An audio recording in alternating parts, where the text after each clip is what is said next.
خلقکم من نفس واحدۃ، آدم سے تمہیں پیدا کیا، ثم جعل منها زوجہا، پھر اس سے اس کی بیوی بنا دی، مرد اور عورت، مرد اور عورت اللہ نے ان کو جوڑ دیا۔ مرد کا مرد کے ساتھ کبھی بھی نکاح نہیں ہوگا، عورت کا عورت کے ساتھ۔ اللہ کے بندو، یہ اللہ کا کلام میرے ہاتھ میں ہے، ان بے حیا اور بے شرموں کا آپ کو بتا رہا ہوں جو ملک کو روشن خیال بنانا چاہ رہے ہیں۔ یہ ایک مسئلہ بھی نہیں ہے، دو بھی نہیں ہے، تین بھی نہیں ہے۔ ہمارے پاس مسائل آتے، جا کر کے دارالعلوم میں پتہ کرو، بنورٹا میں پتہ کرو، چونکہ ایک بحیثیت مفتی کے میں آپ کو بتا رہا ہوں کس روشن خیالی کی یہ بات کرتا ہے۔ بکرے کو دیکھے کہ بکری کو پیچھے سے سونگ کر کے اس طرح کرے، تم وہی کرو گے؟ ایک بات ہوتی، دو ہوتی، ایک مسئلہ ہوتا، دو ہوتا تو پھر میں آپ کو نہ بتاتا۔ ان بے شرموں کا یہ روشن خیال ہے جی۔ خلق السماوات والارض بالحق يكور الليل خلقكم من نفس واحدة ثم جعل منها زوجها وانزل لكم من الانعام ثمانية ازواج، 8 جوڑے اللہ نے پیدا کیا آپ کے لیے، بکرا بکری، دمبا دمبی، گائے بیل اور اونٹ اونٹنی، 8 ہو گئے جی، یہ تمہارے خدمت۔ اور ایک جوڑا اور ہے، مرد اور عورت، پہلا جوڑا گزر گیا۔ خلقکم من نفس واحدۃ، آدم کو پیدا کیا، ثم جعل منها زوجها، پھر اس کے لیے اس کی بیوی بنا دی، اس مٹی سے، اس گارے سے، جس گارے سے آدم کو پیدا کیا تھا، اس میں سے گارے سے کچھ بچ گیا، اس کی بیوی کو بنا دی۔ حضرت جعفر کا قول یہی ہے، اور احادیث میں بعض میں آتا کہ آدم علیہ السلام کی پسلی سے اللہ نے اس کی جوڑی پیدا کر دی اس کے لیے۔ یہ جوڑے ہیں مرد اور عورت، اور پھر عورتیں بھی بتا دی، یہ مذہب ہے پتر، یہ مذہب ہے۔ پھر بتایا چوتھے پارے کے آخری رکوع میں 14-15 قسم کی عورتیں، اصول بتائے، ضوابط بتائے کہ یہ حرام۔ وہ سندھ میں کوئی وڈیرا تھا، وڈیرا صاحب اللہ آپ کا بھلا کرے، بھینس کا گوشت بھی نہیں کھاتا، کہتے یہ حرام ہے بابا۔ اڑے چھاجے کرے حرام ہے، یہ کیوں حرام ہے؟ کہتے اس کے کان، اس کی شکل، سر اس کا ملتا جلتا ہے گدھے سے، کان بھی گدھے کی طرح، لہذا یہ حرام ہے۔ مولوی غریب ایک ایک کر کے جاتے رہے، ایک ایک کر کے جاتے رہے، اس کو سمجھاتے رہے، لیکن وڈیرا کہتے کہ نہیں، سر اس کے گدھے کا ہے، کان بھی اس کے گدھے کے، دودھ بھی اس کا حرام، گوشت بھی اس کا حرام۔ مولوی قرآن بھی سنا رہے، حدیث بھی سنا رہے، قرآن بھی سنا رہے، حدیث بھی سنا رہے۔ اس نے کہا نہیں، ہمارے ہاں بھی ہوتے کہ کہتے عقل کی بات تو کرو۔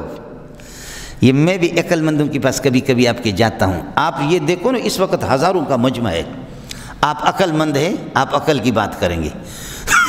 ہماری عقل یہ ہے کہ اگر کسی کی ہوا نکل جائے تو پھر استنجا کرنا ضروری نہیں ہے، جا کر کے وضو بنائے، چہرے کو دھوئے، ہاتھوں کو دھوئے، سر کا مسح کرے، پاؤں کو دھوئے، واپس پاک ہو گیا۔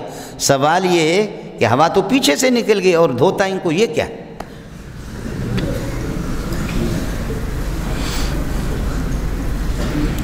اب کوئی عقل مند اٹھے جواب دے دے، یا بعد میں مجھے، جیسے میں یہاں سے فارغ ہوتا ہوں۔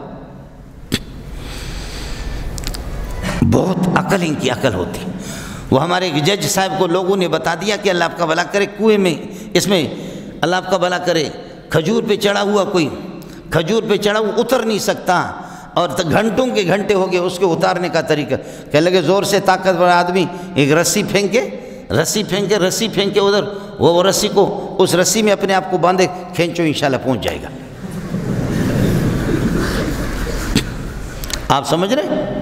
ماشاءاللہ رسی انہوں نے پھینکا، اس نے اپنے آپ، وہ بھی عقل مندی تھا، جج کی بات کو تو ماننا ہے نا، اس نے اپنے آپ کو باندھا، کھینچ کر کے نیچے اس کے ٹکڑے ٹکڑے ہو گئے۔ جج سے کہا یہ ہوا کیا؟ یہ کیا کیا آپ نے؟ بندہ تو ہمارا مر گیا، کیا کیا آپ نے؟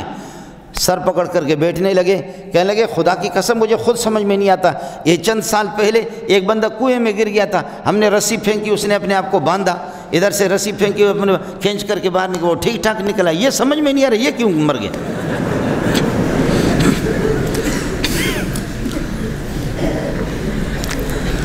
آپ معاف کیجئے گا، آپ کے کبھی کبھی یہ ججوں سے، وکیلوں سے ہماری بات ہوتی ہے تو میں مذاق میں ان سے کہتا ہوں، یار تم بتاؤ کہ مدعی کیا ہے؟